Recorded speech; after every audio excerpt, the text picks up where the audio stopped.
Hello my YT family, hope आप सब लोग अच्छे होंगे। तो स्टार्ट करते हैं आज का ये व्लॉग। वैसे मैं हमेशा मिनी ब्लॉग लेकर आती हूँ, लेकिन आज ये मैं छोटा सा ब्लॉग लेकर आई हूँ आप लोगों के सामने। तो सबसे पहले आप सभी लोगों को हैप्पी भाई दूज। सब लोग बहुत ही अच्छे से इस पर्व को, त्यौहार को, मतलब आप जो भी कहते हो, इसे एंजॉय कीजिएगा। वैसे तो मैं ब्लॉग नहीं लाने वाली थी, लेकिन ये छोटा सा ब्लॉग बनाया तो सोचा आप लोगों के साथ शेयर करूं अपने बच्चों की छोटी सी प्यारी सी मीठी मीठी यादों को, क्योंकि ये चीज़ें, ये वीडियो हमेशा यादगार के तौर पे रह जाती है, जो हम भी और शायद आप लोग भी देखते होंगे।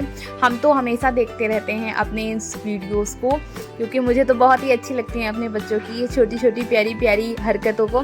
तो ये आज है भाई दूज और मेरे घर में भाई दूज मनाया जा रहा था, तो मैंने छोटी सी क्लिप बनाई, तो मैंने सोचा आप लोगों के साथ शेयर करते हैं।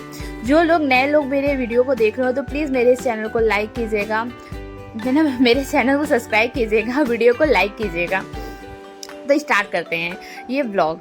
तो भाई दूज का त्यौहार है, जो कि आपको देखकर ही लग रहा होगा कि कितनी ज़्यादा परेशानी के साथ मैंने सेलिब्रेट किया। मेरी बेटी को चावल पानी में डालना था, सब भगवान में चढ़ा देना था, और मतलब जो कह रहे थे वो तो नहीं करना था। बड़ी मुश्किल से उसने आरती करना शुरू किया, पर मुझे बार बार डर लग रहा था कहीं बच्चे मतलब दिए में ना हाथ ना रख दें, क्योंकि एक दो बार ऐसा हुआ है कि ये लोग दिया पकड़ लेते हैं, डरते तो है नहीं और तुरंत कुछ ना कुछ चीज़ें पकड़ लेते हैं, तो डर बना रहता है कि कहीं जल ना जाए। इसलिए मैंने मम्मी से कहा प्लीज़ दिया नीचे रख दीजिए, ऐसे ही कर दीजिए। फिर किट्टू ने अपने हाथ से लगाकर खुद ही, देखिएगा, खुद ही उसने आरती की, जबकि आरती नहीं थी। फिर भी उसने आरती किया। आरती क्या कर रही थी, सब गिरा रही थी। फिर जिसमें रोचना रखा था उसमें बहुत सारा मतलब चावल जला गया था। फिर उसे साफ करके मम्मी ने, मैंने कहा कि आप ही लगा दीजिए, वरना आज तो रोचना लगने से रहा। तो उसने अपने किट्टू को, मतलब डुग्गू को, किट्टू ने लगाया रोचना। फिर उसने डैडी को भी लगाया, क्योंकि कहते हैं ना, रक्षा जो भी करे वो उसकी हमेशा रिस्पेक्ट करनी चाहिए। और मुझे लगता है कि एक बाप जितना अपनी बेटी की रक्षा और प्रोटेक्ट करता है ना, वो कोई नहीं कर सकता है इस दुनिया में। तो किट्टू ने अपने डैडी के भी रोचना लगाया, मिठाई खिलाई।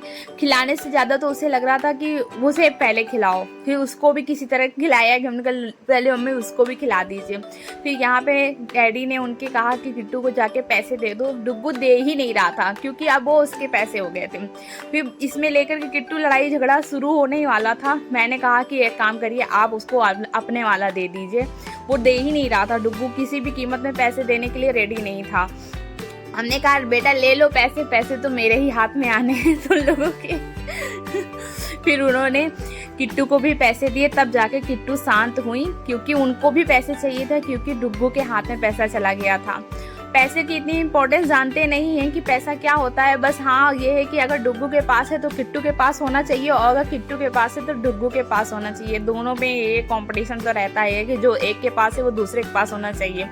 और भले ही हम दो सामान लेकर आ जाएं, लेकिन नहीं, जो दूसरे के पास है वही सामान चाहिए। रहना भी साथ में है, लड़ना भी है, और दूर रहना भी नहीं है। फिर मैंने कहा एक काम करिए, किट्टू के पैर तो छू लीजिए, क्योंकि आज तो भाई दूज है, तो भाई बहनों को इतनी रिस्पेक्ट तो मिलनी चाहिए।